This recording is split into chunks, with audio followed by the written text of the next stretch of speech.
زید بن وہب نے بیان کیا، کہا ہم سے عبداللہ بن مسعود رضی اللہ عنہ نے بیان کیا کہ نبی کریم صلی اللہ علیہ وسلم نے بیان فرمایا، اور آپ سچوں کے سچے تھے کہ انسان کی پیدائش اس کی ماں کے پیٹ میں پہلے 40 دن تک پوری کی جاتی ہے، پھر وہ اتنے ہی دنوں تک علقہ یعنی غلیظ اور جامد خون کی صورت میں رہتا ہے، پھر اتنے ہی دنوں کے لیے مضغہ گوشت کا لوتھڑا کی شکل اختیار کر لیتا ہے، پھر چوتھے چلے میں اللہ تعالیٰ ایک فرشتے کو 4 باتوں کا حکم دے کر بھیجتا ہے، پس وہ فرشتہ اس کے عمل، اس کی مدت زندگی، روزی اور یہ کہ وہ نیک ہے یا بد کو لکھ لیتا ہے۔ اس کے بعد اس میں روح پھونکی جاتی ہے،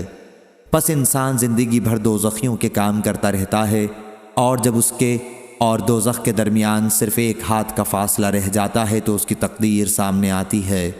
اور وہ جنتیوں کے کام کرنے لگتا ہے اور جنت میں چلا جاتا۔